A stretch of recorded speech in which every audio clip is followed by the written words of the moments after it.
Good morning and happy Monday mornings with Luann and Tim. Thank you to Casey's Security for sponsoring the show for us every day. We certainly appreciate it. Hope you had an awesome weekend. Did you? You were busy. I went to work in Sudbury. Had a show on Friday night. Went very well. Good. Went to Costco on Saturday. Yay. Got you your coffee? Yes, I love it. And then did just a lot of really householdy stuff this weekend. I did too. Yeah. I cleaned my oven. My self-cleaning oven. That's such a lie. It's not self-cleaning.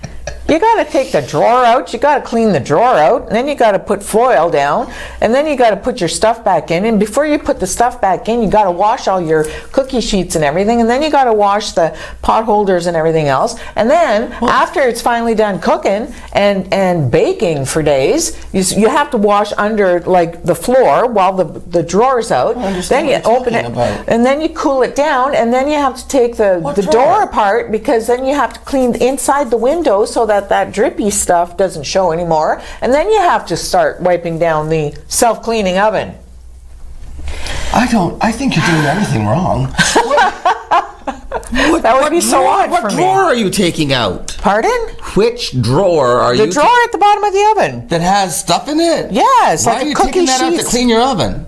Because I'm cleaning the oven, I might as well take that out. It's got like enough crumbs in there to make a loaf of bread. Of course, a self-cleaning oven doesn't clean the drawer underneath. Well, I know that. That's my point. But while you're at it, you might as well clean it. I'm saying that a self-cleaning oven really isn't self-cleaning anyway, because you put the water in there, you turn the thing on, it goes to whatever hot as Hades, but still, it doesn't get off all that black stuff. You still end up scrubbing it. Yeah. And then, of course, what I do. That's my point. What did I do? The first time that I self-cleaned my self-cleaning oven, I damaged the interior, and now it doesn't shine and look nice anymore. No, mine's all dull too. Well, it's stupid. What about water? You put a cup of water in and then don't you? No. Okay, my self-cleaning oven is the kind you put like water in it, and then you close the door, and then it it locks like and then it heats up, and then it's supposed to lift all the dirt off, the stuff, and then you're left with ashes. Well, and then some of the black stuff didn't come off, and I know. Used something I shouldn't have used, and so then you now scratch it and then the stuff adheres and then never comes off again. And self-cleaning is a misnomer. I don't believe it anymore. Well, that was a lovely. But everything's nice and clean. Wasn't it sunny on Sunday? I liked that. I don't even know. It was bright. My head was in the oven. Just didn't even see. Did you ever see that Carol Burnett sketch where she's lying in bed and you see her shot from the waist up, and she's lying in her bed and she's got a book and she says, "I'm cleaning my," because it was an old ad in the 1970s when they first started self-cleaning ovens, and the woman would be like, her hair would be all done up and she'd have her earrings and she'd be heading out the door going, "I'm cleaning my oven," and somebody else would be like, sitting watching TV, "I'm cleaning my oven," because it's self-cleaning ovens. So Carol Burnett does one where she's lying in bed, and you just see her from the waist up, and she said, lying in bed, relaxing with the book, "I'm cleaning my oven." And the camera pans back, and she's got scrubbies on her feet, and her feet are in the oven. And that feels like what you have to do. Yeah. Seriously. And then I cleaned the shower downstairs. Holy Hannah! I haven't seen so much hair. Oh, my God. Oh, okay, so let's go to breakfast again. Why does she do this day after day? Listen, let's change the subject. Talking about food, if you want to keep your oven clean, do takeout. There you go. You could go to Kentucky Fried Chicken. Done at Kentucky Fried? It's Colonel Sanders' death day today. He died on this date. It's his death day. Yeah. He did well. He lived a very, very long time. He was a famous guy. I'm sure he was wealthy. He died on this date in 1980. How old was he? I don't know. Oh. I could ask somebody, but the thing is, the look at him. Now and now they've recast him. Yes. All different actors play him. Yeah. Isn't that interesting? Yeah, it is very interesting. Funny. I have a little bit of trivia for you. Do you remember this theme song? Grab a bucket of chicken, have a barrel of fun, something like that. Grab a bucket of chicken, have a barrel of fun. That was the melody. Have a barrel of fun. It was the KFC jingle. Oh gosh, no, I don't remember that. And you know who wrote it? Me? Barry Manilow. Really? Yes. I don't remember that jingle. I'll play it for you when we get back. Okay. Backstage. Cool. When we get back there. Yeah. So anyway, Colonel Sanders, he died on this date. It's also National Chocolate Covered Anything Day. Yay! So you can go to KFC and cover your chicken in chocolate. No, what's the most outrageous thing that you've heard of covered in chocolate that people eat? A hard-boiled egg. Are you for real? Someone. In that, it covered in that, you know, that the I chocolate. think I'd rather hear about the hair in the shower. That it sets and then it gets crunchy. You know, like that stuff.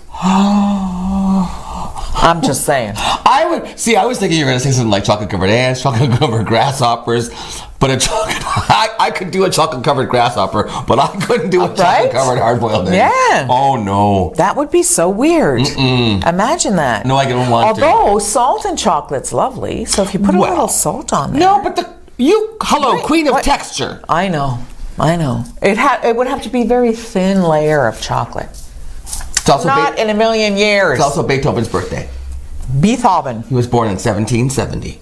Wow. He went deaf at the age of 27. Oh, really? Yes. But deafness was not all that was wrong with our friend Beethoven. Ludwig van Beethoven. Ludwig van Beethoven, is that his name? Yeah. Okay, he also had colitis, rheumatism, rheumatic fever, typhus, skin disorders, abscesses, a variety of infections. Happy breakfast. Ophthalmia, which is an eye inflammation, inflammatory degeneration of the arteries, jaundice, chronic hepatitis, and cirrhosis of the liver. But man, he could play the piano. Couldn't he play that piano? He had to. He couldn't stand up to do any other kind of work. He was in such bad shape. Okay, so he had to have a job where he could sit. There's a joke I did as a kid. Do you think I can say it? No, I can't. I can't. I'll tell it to you after, and you tell me if you think I can say it. He had to give piano lessons. You'd think Beethoven, famous. He had to give piano lessons to live comfortably. Well, you know what though? Lots of people like that, like artists and stuff, they don't get rich until they're dead. Until you're dead. That's what's going to happen to this show. Oh my gosh! What is it happen to have we're going to be so rich when we're dead. Hey, the Hallmark Channel. Whoa! Holy what a roller coaster of a weekend I had. Oh my God, up and down and all around. Holy cow. So initially, if you're not aware, the Hallmark Channel airs, which is lovely, it have been for like 3 weeks, it feels like, airing Christmas movies where boy meets girl. There's always a challenge, but then they always end up together, and it's very sweet and it's very lovely, and there's kissing scenes. There's no sex or anything like that, but it's very romantic. It's like those books, the paperbacks, romance novels, Harlequin romances. Yes, thank you, Michael. Yes. But anyway, no, Hallmark is very, very family friendly. Absolutely. Mm-hmm. So they, during one of the movies, aired a commercial where two folks were getting married, and people went hunga bunga, not happy. Million moms.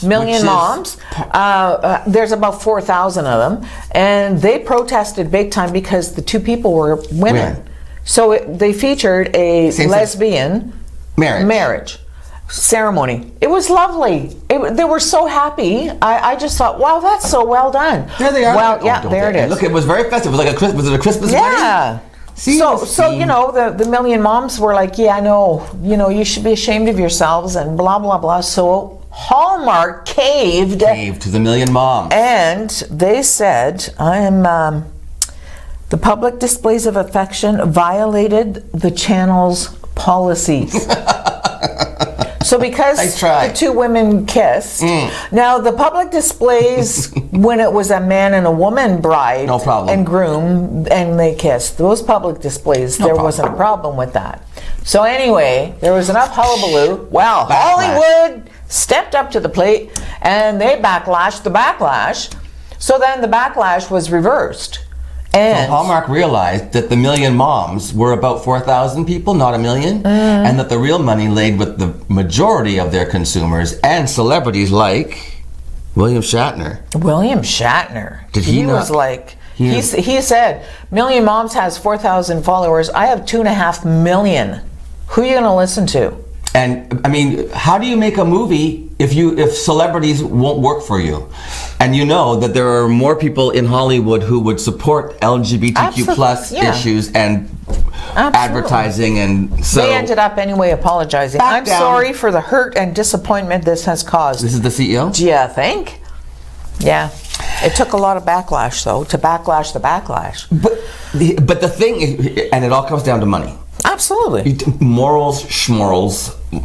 it comes down to the consumer and where they're going to get their most money and where they're going to lose their most money. 2.5 million people who are following just William Shatner alone are not going to go to Jan Walmart, Arden, Hallmark anymore. Dan Levy. I mean, just Twitter was going crazy with celebrities shaming Hallmark. There was no way that they couldn't say, oops.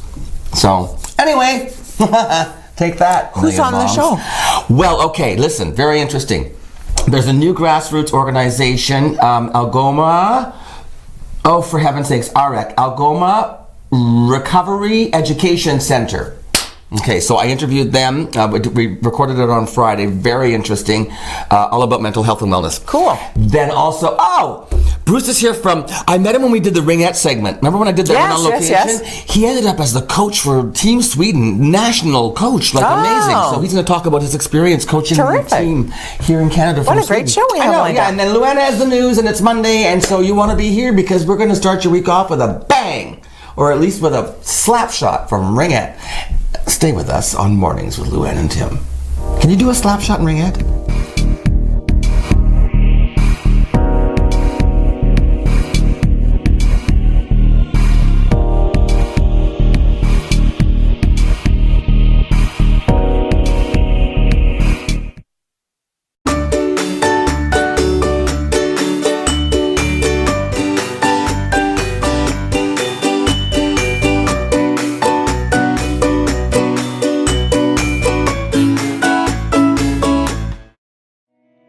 Last year we've been celebrating our 65th anniversary, dating back to services originating in our community in 1954, which is quite some time ago. It's been a great opportunity this past year to recognize the pioneers, the stakeholders that worked tirelessly to create what we are today.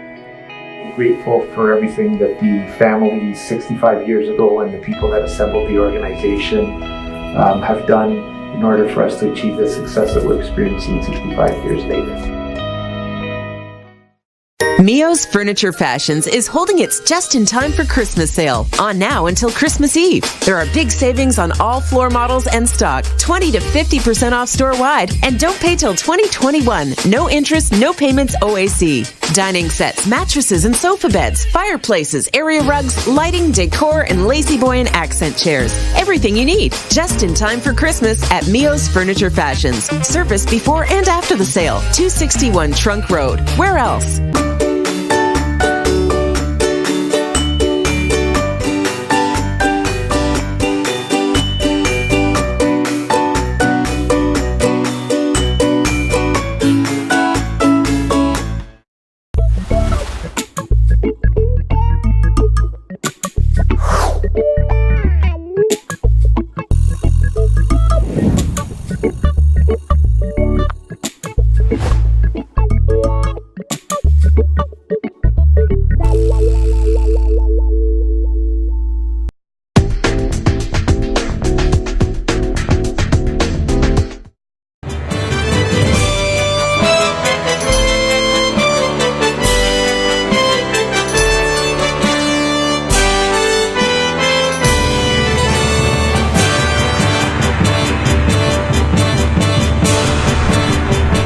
I'm reuniting with Bruce Graham. Hi, Bruce. Hi. The last time I met Bruce, I was on the ice. Yes. And I didn't think I was going to have to be on the ice. Remember, I thought that Ringette was played in the gym, the gymnasium floor, because that's how I played in grade school. You did a fantastic job. Oh, you were such a liar. And then just before we went to break, I was like, let's start your morning off with a slap shot. And then I realized, there's no slap shot in Ringette. No, because your stick is inside the ring and you toss and pass back and forth. Yes. I learned some stuff. Big wrist shots.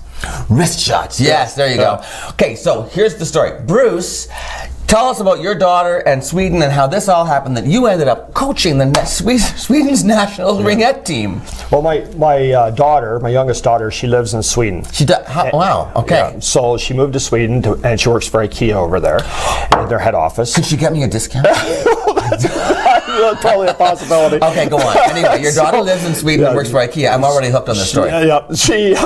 She played for Team Sweden in 2017, and she was a goaltender for them. Like in world competition? In her international tournament at the Holy Worlds, yes. smokes. Yeah. Okay, cool. It was cool. in Mississauga that year. Yeah. Yeah. So what happened was she's her friends and her teammates. Some of them were playing again in 2019 in Burnaby, BC, at the Worlds, and she was in their training camp helping them as a practice goalie. Oh, she had come back. She came out of retirement. A little bit, just to help them, just help them in their training camps, right? Good. So there was a conversation. They were struggling getting coaching for the World Tournament. For the World Tournament. And so my daughter said, "Well, let me talk to my dad and see if he'll help you out." So, okay. So then we connected with their sport development people and we talked to the team as a whole to see, and we found that there was a really good fit. So I was named the head coach for Team Sweden, and from there I went and I talked to two coaches that I've coached with for a long time, Terry Ablett out of North Bay, and Mark Brill in Sault Ste. Marie. Another Sioux guy. Okay. Another Sioux guy. And so as a group, we went out to Burnaby. You put a coaching team together? Yes, we put a coaching team together. We had our bench staff was from Sweden, and then we had the three primary coaches were from North What's Bay. bench staff do? They would be our assistant coaches. Okay. So they're our support staff. So they were all from Sweden. You guys are the three head coaches from Canada. From Canada, yes. How did you initially connect with them? They're in Sweden and you're here, Sault Ste. Marie in North Bay. How did you connect? Well, it was very different. We did everything through WhatsApp.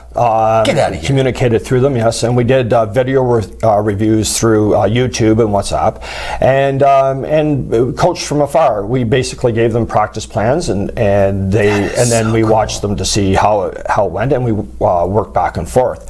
And then we met them for the first time at the hotel in Burnaby as a team. Come on, that must have been so cool. Yeah. When you first met them, it must have been like, "Hey, I saw you," right? Yeah, it was an immediate. How many on a Ringette team?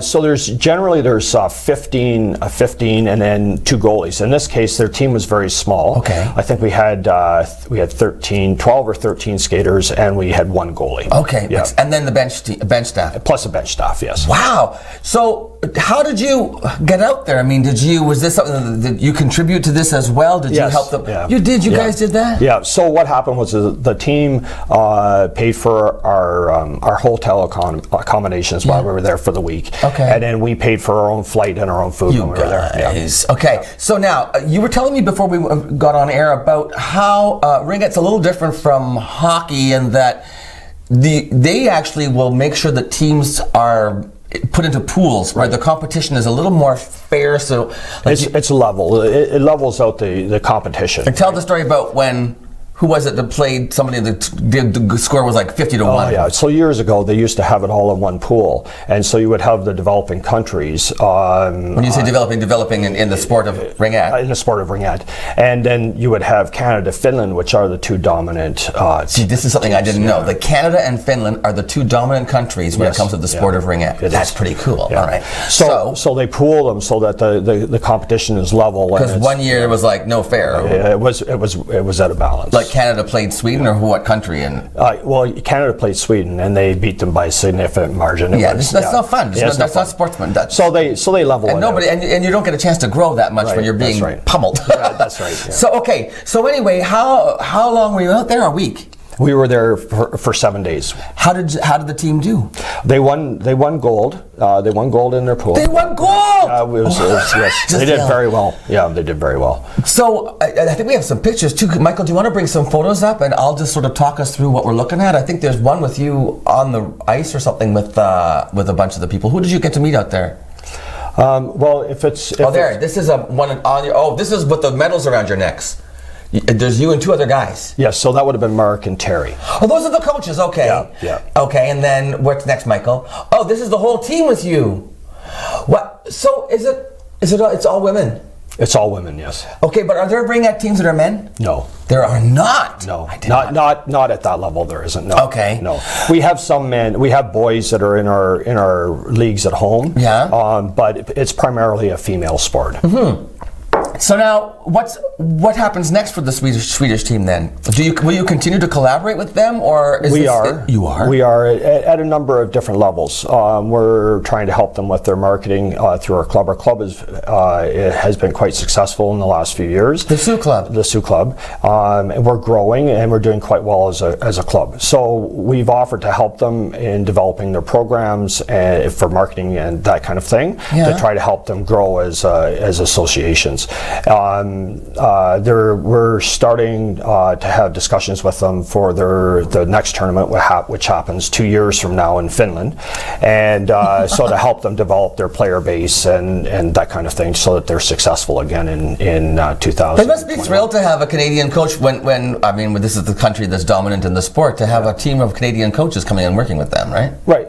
You know what? It really is a collaborative effort. They're fantastic people. They're really passionate about their sport, and it's fun to work with them. It's a give and take kind of thing. I mean, when you were working with them, were you inspired? I was. When we went out there was an immediate chemistry between the coaches and the players and their bench staff and the support staff, and it was a fantastic experience to walk into that and be just welcomed like that, like you were part of the family right off the get-go.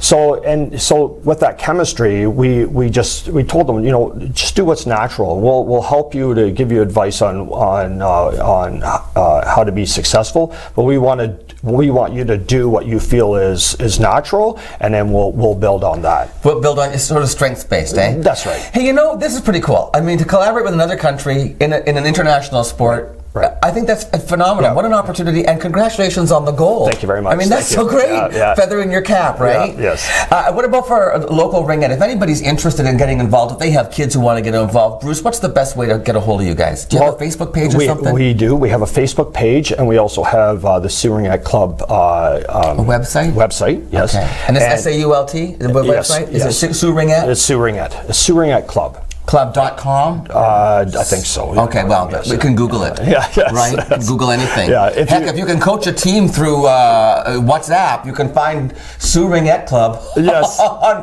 on Google. And we have programs for kids ages 4 and up through to adult. Fantastic. Yeah. And I was there. I enjoyed the camaraderie. So much fun. It's a fantastic It really sport. is. Yeah. Thanks again for being here. Great good luck, and have a Merry Christmas, Happy New Year. Yeah, Merry Christmas, Happy New Year. And keep in touch with us. Let us know what happens with Sweden and with Finland and all the other good stuff. Yes. Okay, we'll be back with Luann right after this on Mornings with Luann and Tim.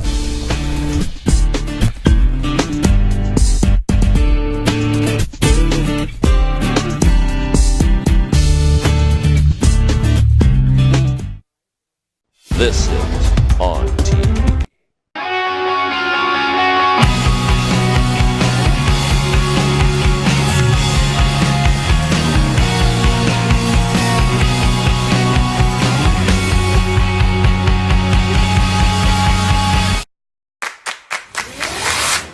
In your home, lighting is just as important as style.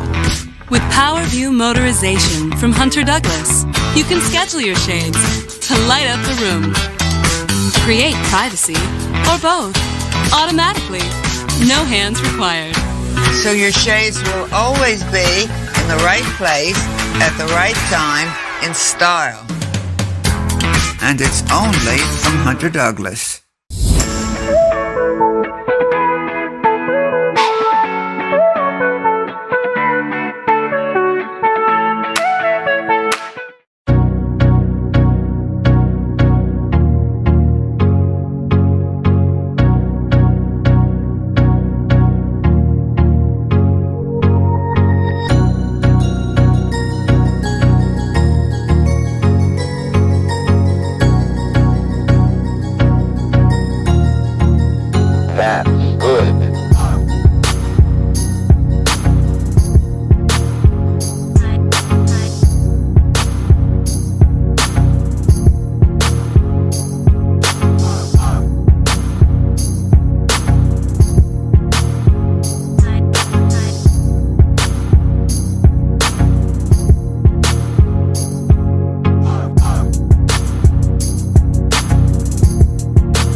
What's the name of the horse in Jingle Bells?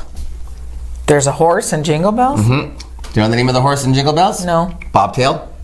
Bobtail the horse. Bells on Bobtail ring. Oh, okay. I knew the words. I didn't realize Bobtail was a horse. Bobtail's the horse. Bells on Bobtail ring. Thank you for that. I'm full of it. Yes, you are. Taylor Swift. She was named the Woman of the Decade. Yes. At the Billboard Women in Music event in Los Angeles on Thursday night last week. She had a lot to say. Oof. 15-minute speech. She unloaded, she said, here's a quote, "In the last 10 years, I have watched as women in this industry are criticized and measured up to each other and picked at for their bodies, their romantic lives, their fashion. The only way forward is forward motion. We shouldn't let obstacles like criticism slow down the creative forces that drive us." She says she sees that people love to explain away a woman's success in the music industry. She says, "This was a decade when I became a mirror for my detractors. Whatever they decided I couldn't do is exactly what I did. Whatever they criticized about me became material for musical satire or inspirational anthems. Basically, if people had something to say about me, I said something back in my own way." And then she went on to talk about... So that worked out for her. It did. And then she talked about Scooter Braun's purchase of her masters, part of his acquiring Big Machine Group. She says was done without her approval, consultation, or consent. She said, "Of course, Scooter never contacted me or my team to discuss it prior to the sale, or even when it was announced. I'm fairly certain he knew how I would feel about it, though. Let me just say that the definition of the toxic male privilege in our industry is people saying, well, he's always been nice to me when I'm raising valid concerns. I've always been nice to me when I'm raising valid concerns about artists and their right to own their music." She says, "Of course he's nice to you. If you're in this room, you have something he needs." Ouch. Yep. So anyway, she let him have it. Apparently. 15 minutes worth. Any I had never heard anything back. No, I didn't either. He continues to say he's tried to reach out to her. He's tried to negotiate. Let's not do this on social media. And yeah, so... Too little, too late, Scooter. Scoots. She also, it's just been announced, is the Sunday headliner at the Glastonbury 2020 festival coming up. The 50th anniversary. She's taken over Sunday, and that's happening in June. Where's Glastonbury? In England. Okay, then. She's taken over, eh? Yes.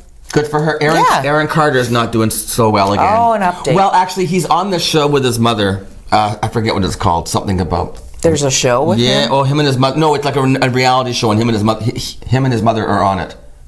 He and his mother are on it. Anyway, he just revealed for the first time... I mean, this guy's had his problems. He was a huffer. He huffed aerosols. What? Yeah, he's never admitted this before. Really? Started when he was 16, he said. And he stopped, but started again right after Dancing with the Stars when he was 23. Holy! He was going to Staples and Office Depot and buying, what do you call those? Duster cans? Duster cans. Oh, yeah. He was buying them with cash so nobody could trace the purchases, and he was huffing. And so how do you huff? You spray into a bag and then... Yeah, I think so. It's a horrible... he now has to take gabapentin. I don't know what that is, but it says gabapentin and fish oil to repair the serotonin receptors. Plus his throat and his sinus must be just got raw. Some brain damage. Honestly, this poor kid. Stop already. Ay. Oh, we need some good news. Let's have some good news. Do you have any in the newscast? Oh, no. But it's all very important news. Well, so okay. Stay tuned. Well, we'll stay tuned for that. That's coming up right after this.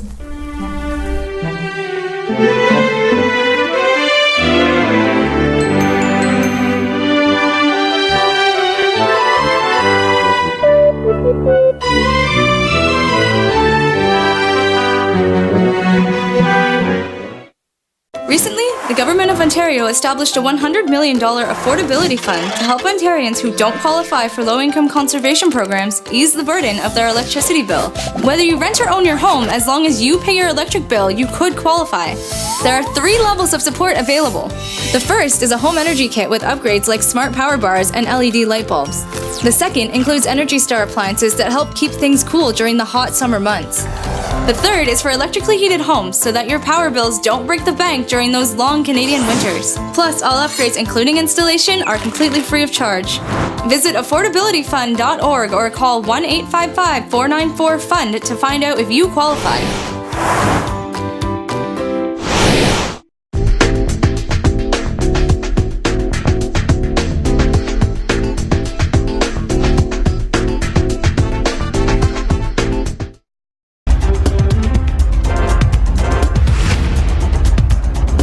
25 children took to the aisles of Walmart with members of the Sault Ste. Marie Police Service, the Sault Ste. Marie Police Association, Ontario Provincial Police, Anishinaabe Police Service, Correction Services, Canada Border Services, Batchewana First Nation Police, and the Royal Canadian Mounted Police on Saturday morning.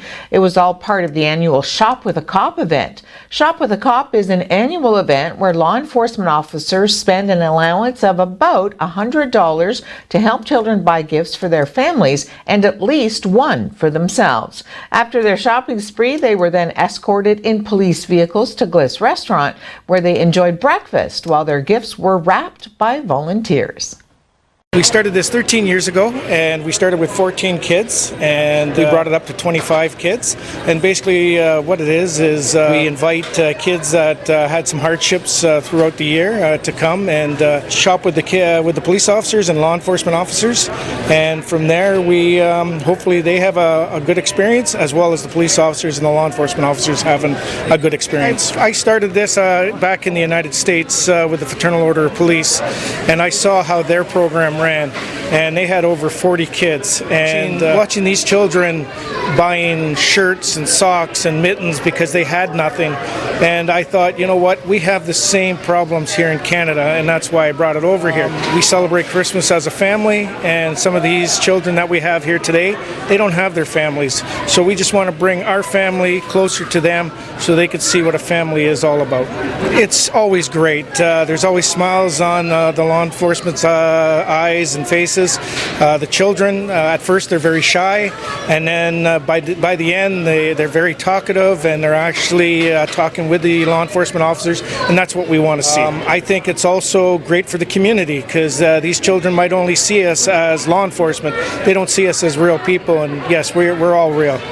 We're here today to shop with a cop, and this is the first time for my little ones to have fun, and hopefully they have a great experience with this, because I love this.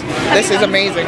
I feel very privileged because I never thought my kids could enjoy something like this. I had a nephew who had done it a couple of years ago, and he loved it. So when my worker called me and said, hey, I got a constable here who wants to sign you up, I'm like, perfect. And being, a single mom, I got 4 kids. It's very difficult around this time. It's hard to provide for everything, so this is a great opportunity. I love it.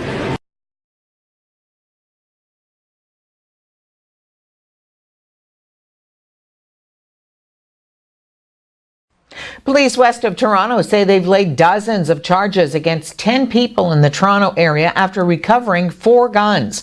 Peel Regional Police say they located the guns after executing a search warrant in Mississauga.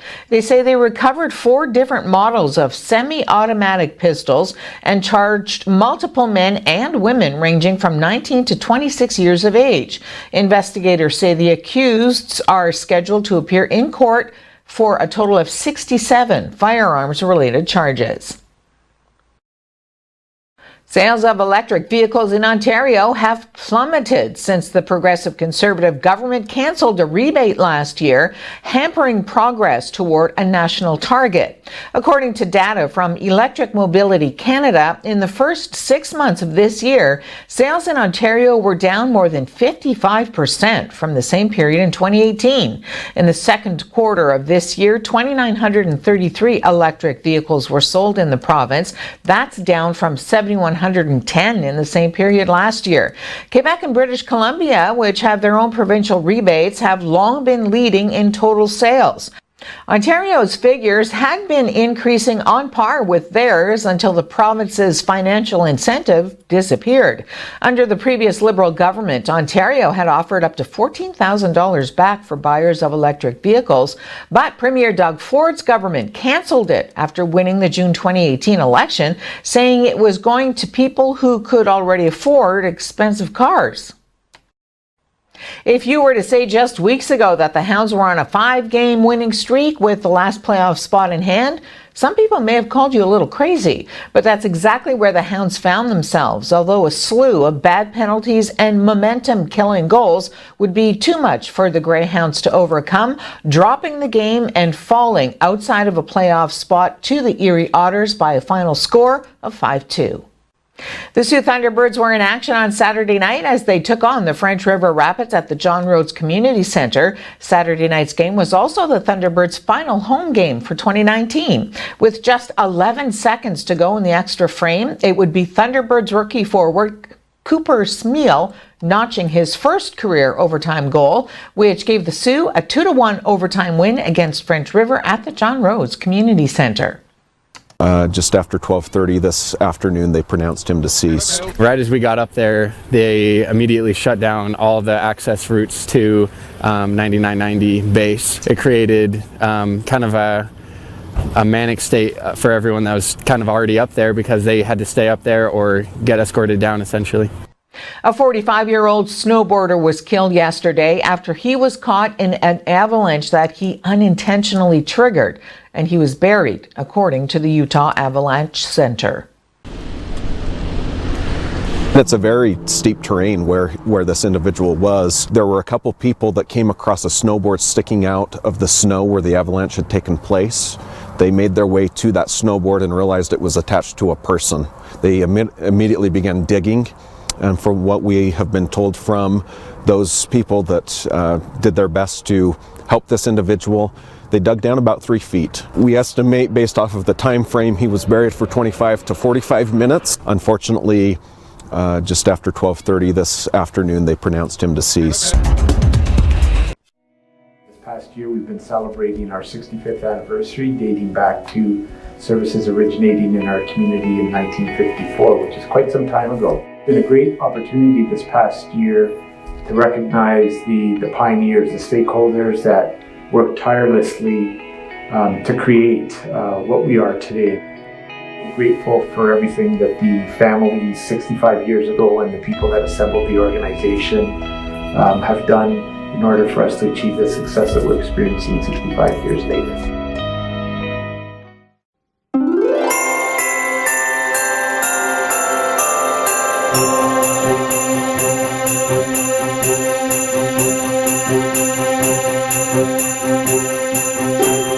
We wish all of our clients a happy holidays and a joyful new year.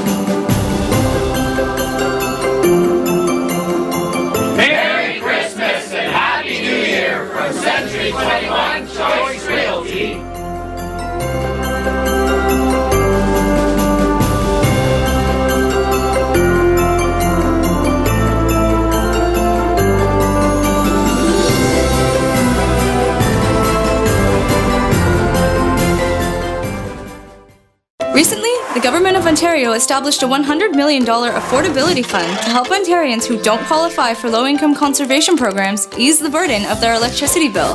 Whether you rent or own your home, as long as you pay your electric bill, you could qualify. There are 3 levels of support available. The first is a home energy kit with upgrades like smart power bars and LED light bulbs. The second includes Energy Star appliances that help keep things cool during the hot summer months. The third is for electrically heated homes so that your power bills don't break the bank during those long Canadian winters. Plus, all upgrades, including installation, are completely free of charge. Visit affordabilityfund.org or call 1-855-494-FUND to find out if you qualify.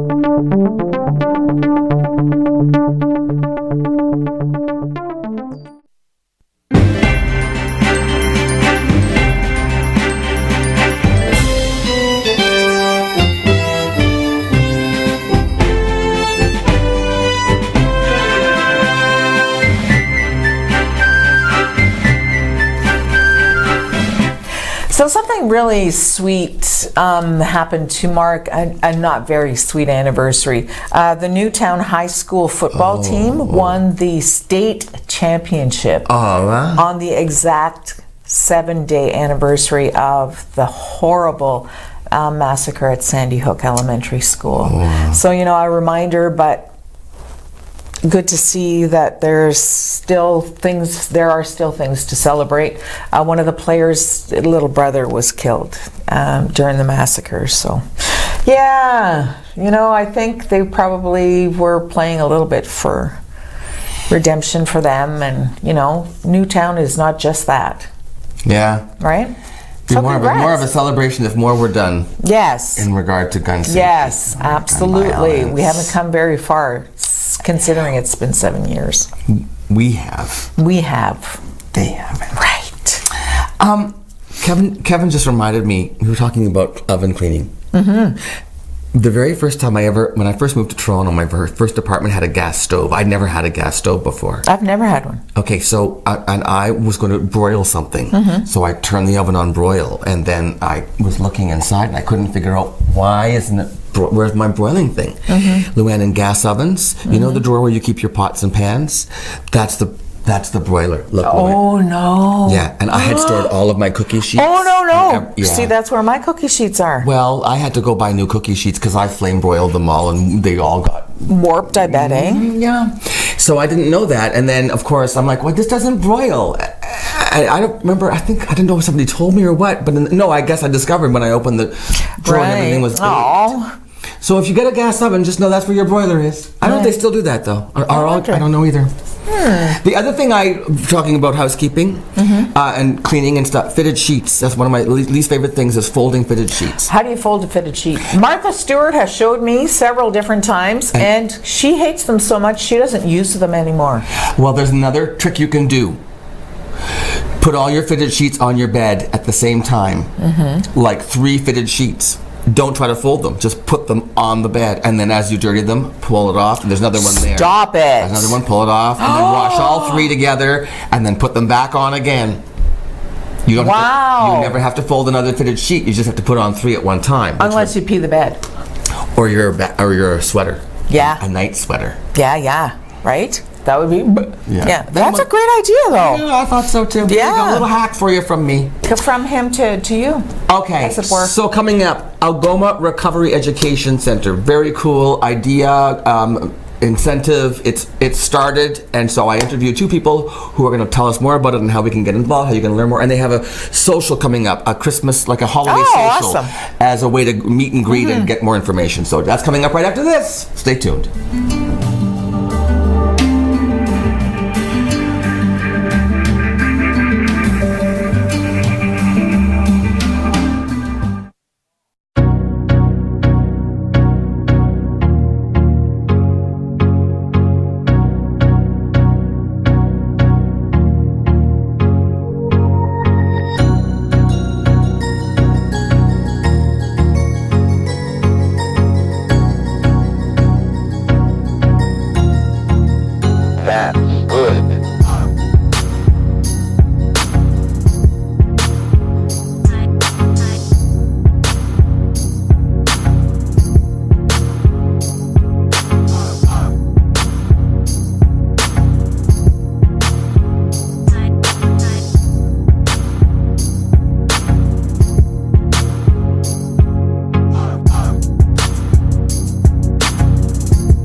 Recently, the Government of Ontario established a $100 million affordability fund to help Ontarians who don't qualify for low-income conservation programs ease the burden of their electricity bill. Whether you rent or own your home, as long as you pay your electric bill, you could qualify. There are 3 levels of support available. The first is a home energy kit with upgrades like smart power bars and LED light bulbs. The second includes Energy Star appliances that help keep things cool during the hot summer months. The third is for electrically heated homes so that your power bills don't break the bank during those long Canadian winters. Plus, all upgrades, including installation, are completely free of charge. Visit affordabilityfund.org or call 1-855-494-FUND to find out if you qualify.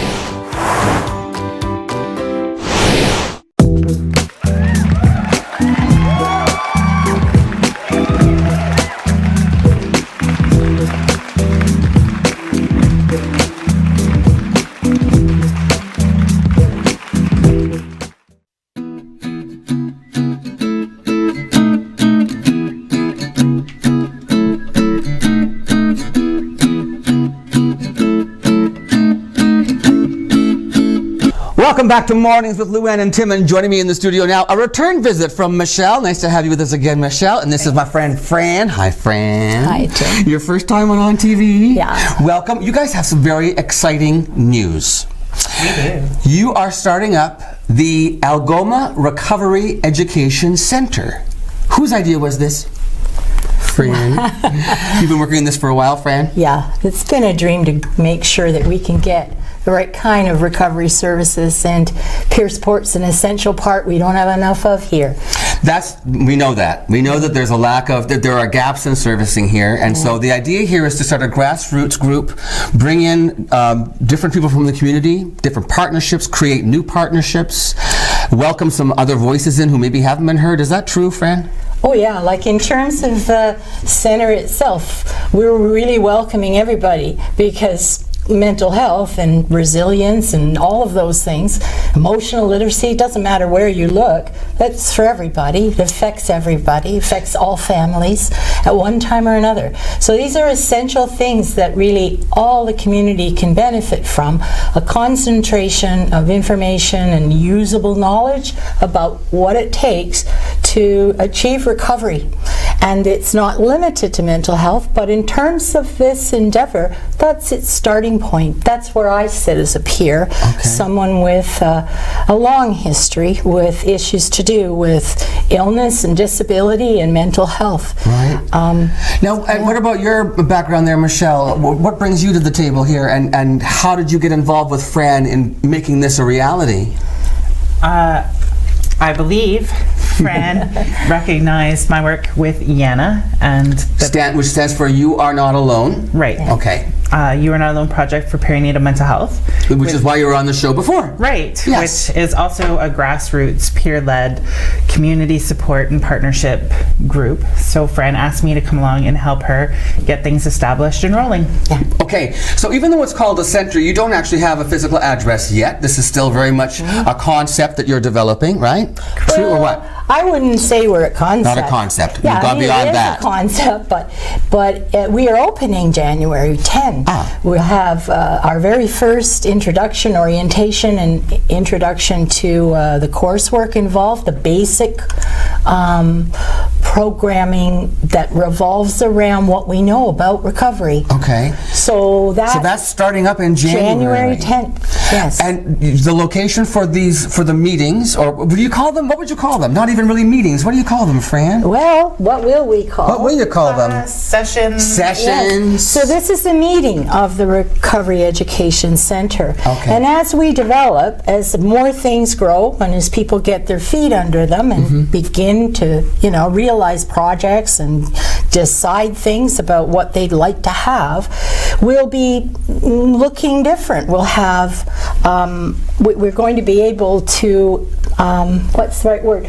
This is something, evolve. So at the moment, many things that we see in our future, a year or 5 years down the road, we see a way forward to there, but we're not there yet. We're really new. We have a lot of available information that's ready to go and really very, I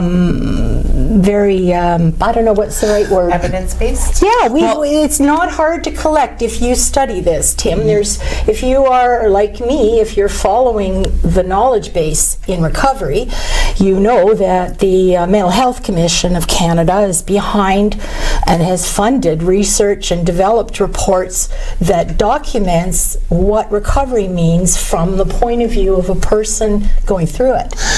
So there's a lot of material. You mentioned before we went to camera that it's sort of two different approaches. One is lived experience, and the other is science. Can you address that a little bit, Michelle, or would you rather Fran take that one? That is definitely more a question Fran's probably prepared to handle at this time. Okay. Well, it's just this. I think that we, especially as someone who lived experience in the system, if you're in the mental health system, there are many places where you have to assume a role that may not be the right one for you to recover in. Patient's a good example. And you got to be a patient sometimes. But you also have to understand what are the attitudes and so on that will make for recovery. And there's a lot you can do simply by looking at the facts, your own, being really honest with yourself. What do I feel like? Me, really focusing on yourself. But if you are aware of what the science is, not the thing that gets said all the time, but what's the true science? What's the leading edge science saying about the brain, about neuroplasticity, all of those things? What happens when they look with all of the last 20 years, I would say, the last 5 years, we've learned more about the brain and how it works than we have in all of the time before. And it's more and more and more because now we can see living brains at work. I had the opportunity recently, actually, we aired an interview I did with someone who was very much involved with trauma-informed justice, teaching first responders and people involved in the justice system how to approach victims who've experienced trauma in helping them prepare or recover. And I'm thinking, even that, listen to this one particular lady, she spoke really in depth about what the brain does for trauma and how it compartmentalizes and how the brain can, it's really, it is a real science, and they're learning more and more about how the brain reacts to trauma, and I guess that would also involve with mental health issues as well. Am I right? Would you agree, Michelle? Absolutely. Then there's this other part which you have to balance, because even though you're looking at science and it tries to be objective, you got to know something. You've got to be a bit savvy about why there are diagnostic books, why there are, who funds studies, what issues are studied, what questions are asked, right? What is the intention? So there's a whole other side of truth, and that is that there are a lot of theories about what might work from good-hearted people who are trying to solve this puzzle, right? But what gets missed often is the lived experience. The lived experience. So that when you look at the broader lived experience of not just one, but the collective, and you say, okay, this is the truth. This is what happened to me when I took that drug, and you have, a common response, or etc. Those kinds of learnings, when we share what our real experience is, combined with the science, boy, that's my closest approximation. And it's about the sharing, right, Michelle? I mean, that's probably an aspect of this program that is going to really be part of your involvement. You're the project manager, and I think, are you doing an outreach right now to look for other people who would get involved with this at a grassroots level and participate, not only as people who want to come and learn and grow, but people who might want to share their knowledge and their experience? Absolutely.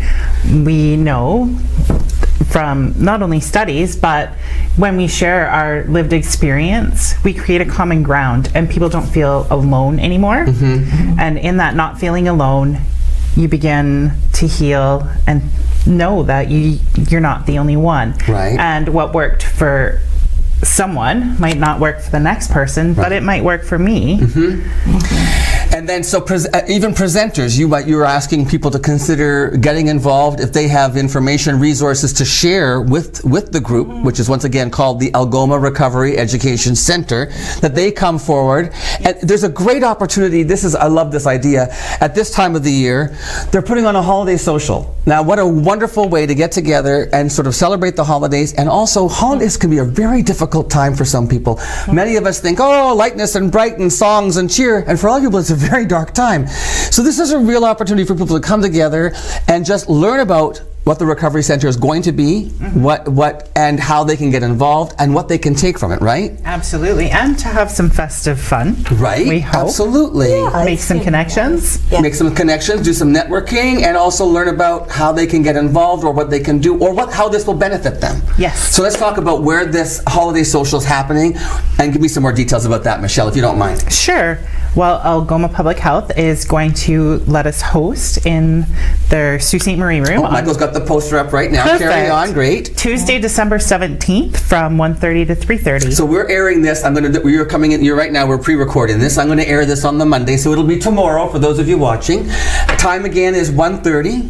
294 Willow Avenue is right on the, basically, kind of the corner almost of Willow Avenue and Northern Avenue, right? Right behind Sault College. And there's parking right there. Yep. And they'll get a token for the parking lot, and when they come in. So you're serving refreshments and stuff, or what? Some refreshments, some holiday goodies. We're going to decorate some cookies. Oh, fun. Yeah. Is it a come and go, or Oh, it is. Yep. And so we encourage people to come if they have questions or if they want to learn more or if they want to get involved as a grassroots community partner. Yes, Yes, absolutely. indeed. So that's the thing about it being a recovery college.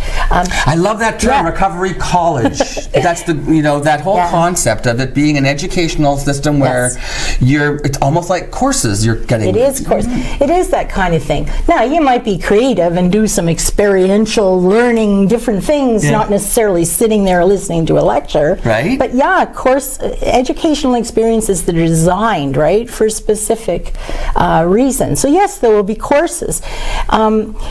What was you know where I was going, and I just got too nervous and lost the concept of the college. College, right. And the collaboration.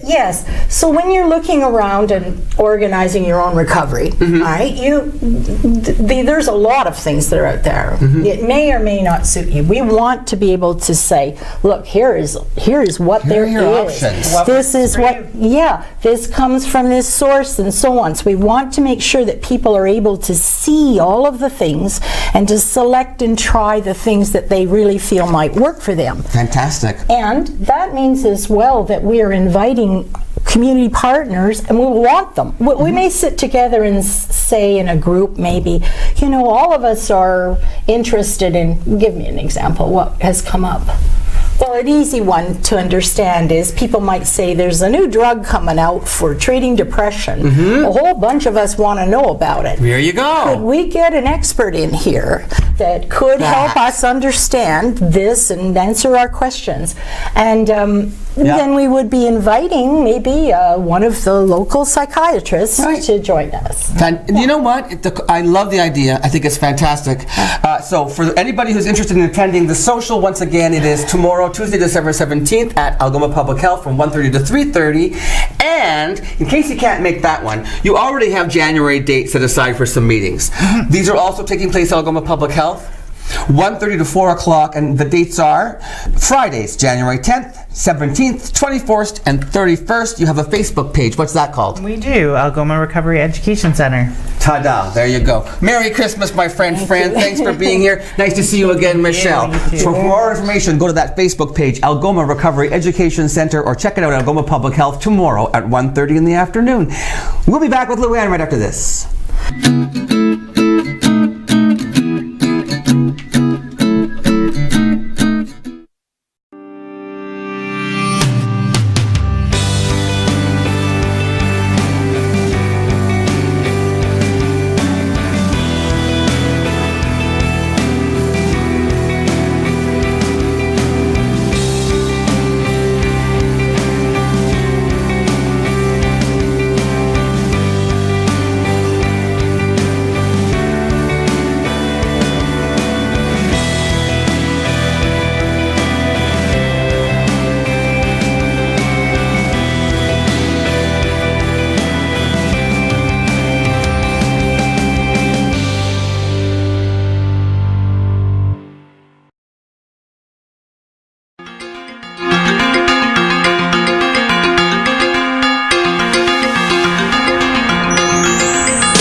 After this, I'm going home to not clean my oven.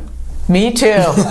My self-cleaning oven. I'm going to tackle the fridge, though. I'm going to go to St. Mary's College after this. Oh, awesome. What are you doing there? We're going to pre-record a segment for Holiday Harmonies, which, by the way, is coming up starting, I think, on Christmas Eve. We're going to be airing those Holiday Harmonies Christmas specials featuring choirs and from the public schools and elementary schools. I love that part of our show. Yeah. Terrific. Thank you so much to KC Security. We'll see you tomorrow.